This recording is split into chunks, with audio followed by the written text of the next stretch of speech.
Muscle mass is super, super important. I think this is something that, it's been, more normal these days versus like 30 years ago.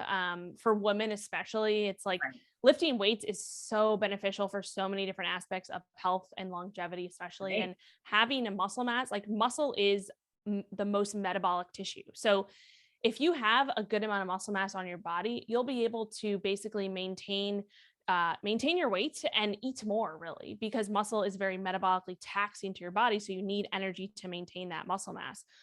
It's also going to create that look that everybody wants, right? That toned look, Mhm. toning and looking toned and having, a nice butt or whatever you want. That comes from having muscle. It doesn't come from, spending hours on the treadmill, right? If you want to have that toned look, it's not just about putting yourself into a restrictive calorie deficit forever. Like that's not going to build the glutes and the butt that everybody wants. That's not going to build the nice arms, the toned arms. You have to lift weights, you have to build muscle so that when you do reduce the body fat, underneath that is the muscle, is the toned look that you're looking for. So that's obviously from a body composition standpoint, but for longevity, for overall just health, we have to, what the one of the most common um, one of the most common causes of deaths is falling and when you're older, right? Because you Mhm. fall, you break a bone, and then that kind of deteriorates your quality of life.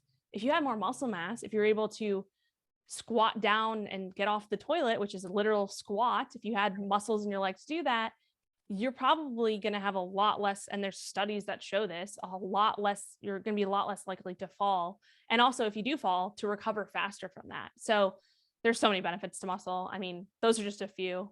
I think that, and this is a mistake that I made for years, is thinking that we have to do so much, that we have to work out six Yep. days a week to get results.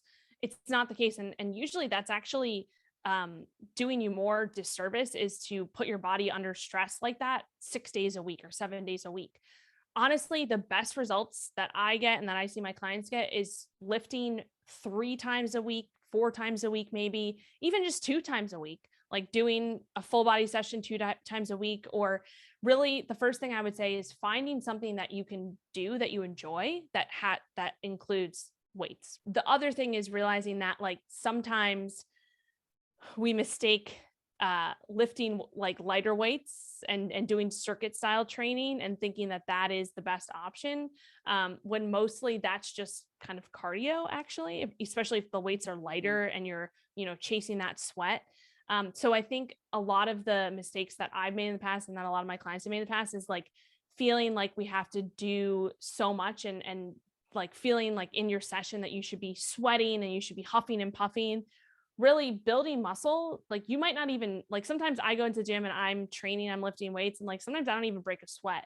But Mhm. that's not, because the goal is to train your muscles. The goal is to adapt to that stimulus. That is like such a big mistake that a lot of, especially females, think that they need to be sweating. Or like I used to do CrossFit a lot, and Mhm. CrossFit was fun. I love the atmosphere, but I would say like my best results from a body composition standpoint, from a health standpoint, came from doing more strength based sessions, more hypertrophy based sessions, Mhm. where I wasn't dead on the floor sweating afterwards. If your goal is to build as much muscle as possible, that might not be happening. Like as long as you're working hard, as long as you have enough intensity and you're lifting heavy enough weights to get close to muscular failure, that is what's going to move the mark in terms of those adaptations that are going to occur over time.